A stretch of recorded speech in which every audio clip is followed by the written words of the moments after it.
Bom, boa tarde, eu me chamo Yuri Felipe e hoje eu vou fazer a apresentação do átomo que foi escolhido pelo meu grupo. Primeiramente eu vou apresentar os componentes do meu grupo, que é formado pela Cauane, pelo Miqueias, pelo Pedro, pelo Juan Yuri e pelo Yuri Felipe, que sou eu.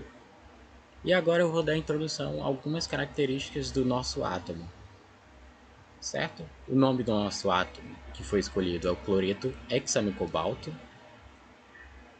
E aqui é a estrutura dele, o complexo dele, que é formado por cobalto e amônia, né? Também temos o cloreto. De metal central, temos o cobalto, vocês podem ver aqui na imagem, pode acompanhar. De ligantes que se ligam com esse metal central, a gente tem a amônia e o cloreto, certo?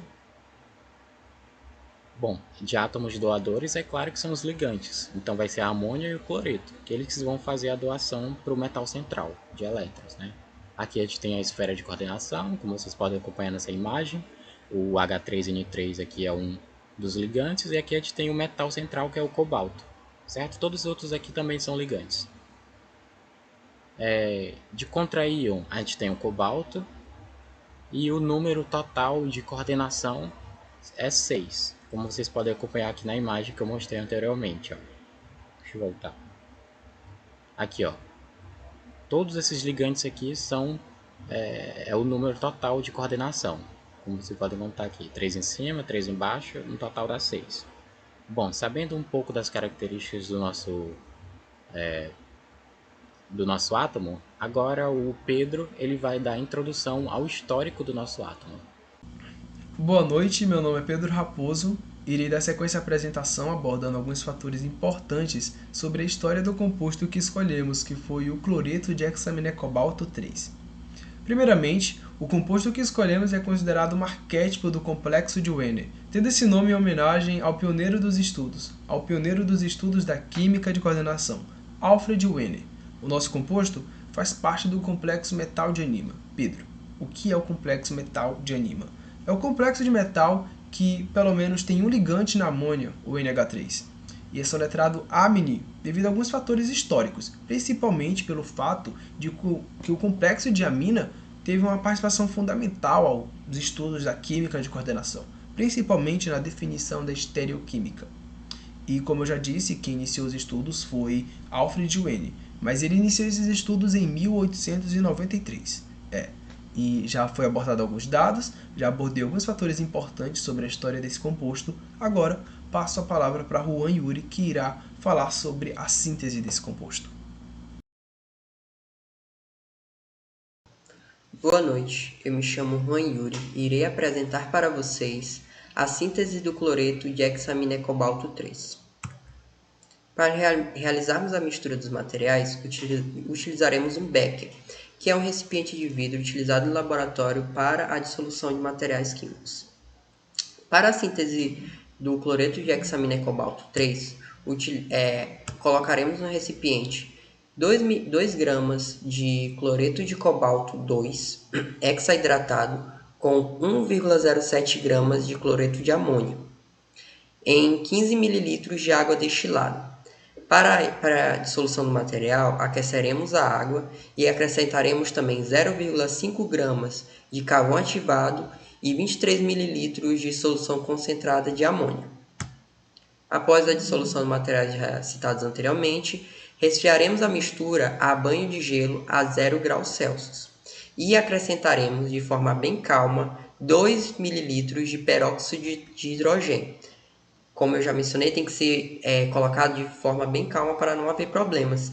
E também a mistura tem que ser mantida a menos de 10 graus Celsius. Após isso, aqueceremos a mistura a 60 graus Celsius por 30 minutos e, logo em seguida, resfriaremos novamente a mistura a 0 graus Celsius para ver a precipitação do produto. Aqui nós temos a fórmula da reação química. Continuando o que o Juan falou, a gente vem agora para a etapa de purificação. E nessa etapa de purificação, colocamos uma mistura de sólidos nesse matraz de 250 ml. Logo em seguida, adicionamos 20 ml de água e depois ácido clorídrico, 0,5 ml de ácido clorídrico concentrado no matraz. Vira uma mistura, né? Toda essa mistura a gente aquece a 70 graus Celsius e logo em seguida a gente faz uma filtragem por gravidade, certo? Depois a gente coloca toda essa mistura aqui em um banho de gelo e logo em seguida acrescentamos 0,5 ml de ácido clorídrico concentrado arrefecido, no caso. Por fim, a gente deixa essa mistura esfriar, claro, né, para realizar um processo de isolamento desse produto através da filtragem por sucção. E depois lavamos 13 ml de etanol 95% arrefecido e deixamos todo esse processo secar ao ar livre mesmo. Bom, essa foi a parte de purificação e agora vocês vão ficar com a nossa segunda parte da apresentação. Olá, meu nome é Kawane e hoje eu vou explicar a aplicação e o uso do cloreto de hexaminocobalto tri. Aplicação. Como a gente sabe, o cloreto de hexaminocobalto tri, ele teve grande importância no estudo dos complexos químicos. Como teve essa importância? O Wiener utilizava seus conhecimentos prévios a respeito da química orgânica para explicar as ligações entre os metais e seus ligantes. Portanto, a execução dos seus experimentos era definida da seguinte forma. Wiener escolheu os compostos de coordenação à base de cobalto, que possuem velocidades lentas de reação, e adicionava cautelosamente e quantitativamente amônia sobre composto de CoCl3. Conforme ele adicionando amônia, titulava a solução como AgNO3 para saber o quanto de cloreto estava livre ou não na solução. Desta forma, ele identificava se existiam íons ligados diretamente ao íon central e os íons fora desta ligação, ou seja, os não livres e os livres, respectivamente. Além disso, o cloreto de hexaminocobalto tri era utilizado para aplicação de proteção de carga, como a estabilização de complexos altamente carregados negativamente, como interações entre ácidos nucleicos.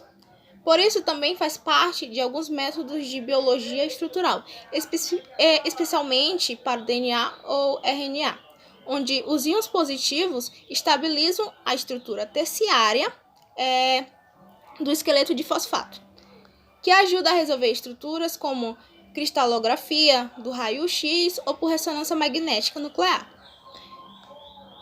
Também, o cloreto de hexaminocobalto, ele está aplicado na indústria e no cotidiano de muitas maneiras. Algumas delas são metalúrgica, desenvolvimento de novos medicamentos, na conservação de alimentos, na análise química, produtos de limpeza, sistemas luminescentes, na fotografia, na catálise de petróleo, nos elétrodos de baterias elétricas e geração de compostos de propriedades antivirais. Bom, esse foi um dos usos e aplicação do cloreto de hexaminocobalto. E meu colega, por diante, vai se aprofundar na geração de compostos de propriedades antivirais. Obrigada. Boa noite, senhoras e senhores. Meu nome é Miquel. Eu vou dar aqui continuidade à apresentação da equipe, que já foi muito bem introduzida, muito bem desenvolvida pelos demais integrantes da equipe. Dando uma aprofundada aqui em um dos tópicos apresentados por Kawane, que é o desenvolvimento de novos medicamentos. Eu quero trazer aqui a geração de compostos de propriedades antivirais, que vai ser utilizado, por exemplo, o cloreto de hexaminocobalto 3, que é a molécula, que é o composto complexo que a gente trouxe aqui para exemplificar e trazer alguns conteúdos a vocês. E galera, esse tipo de composto complexo do cobalto, ele vai ser muito eficiente no tratamento e no combate a alguns tipos de vírus, como por exemplo o vírus da ZINV, ZINF, e também nas variantes do adenovírus. E ele vai funcionar, galera, porque a estrutura molecular desse tipo de composto complexo, ele vai ter uma geometria cujos íons metálicos, né, tem aí uma geometria que vai ter uma distribuição de carga de forma intrínseca, podemos dizer assim. E esse tipo de geometria e essa distribuição que vai facilitar na sintetização de uma proteína, que é uma proteína que alguns estudiosos chamam de fluorescente verde, ou GFP, né, que vai retardar esse tipo de reprodução dos vírus, de alguns tipos de vírus, como por exemplo os vírus que eu citei ainda há pouco. Mas tem uma revista, galera, que é muito renomada na área das pesquisas, né, da parte de biologia, na parte da medicina, que busca entender como a eficiência desse tipo de composto complexo do cobalto, que tem, por exemplo, nas variantes do adenovírus, vai funcionar na parte dos vírus HIV e no vírus da ebola, por exemplo. E aí eles fizeram uma série de testes de camundongos que foram infectados pelo vírus da HIV e no vírus da ebola, e que, de formas isoladas, né, e que houve uma grande semelhança no êxito adquirido por esses testes em relação ao tratamento do combate aos vírus HIV e do vírus da ebola. E é muito interessante, galera, esse conteúdo que a gente acabou trazendo, porque mostra que um composto ele é utilizado em várias coisas, né, como a gente já sabe, mas a gente nunca sabe mais ou menos aonde, mais especificamente aonde cada molécula que a gente está trazendo aqui, cada composto que a gente vai trazer, ele é de fato utilizado.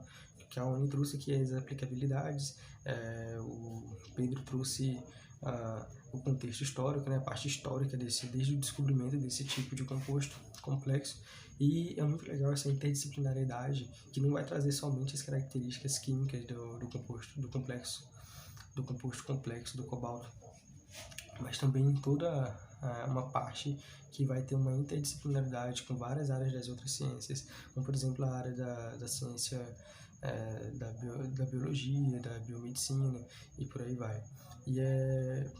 Enfim, não tem mais nada a dizer. Acredito que já foi muito bem explicado, muito bem exemplificado, e espero ter passado todo o conhecimento que a gente estudou a vocês de uma forma simples e objetiva. Muito obrigado pela atenção.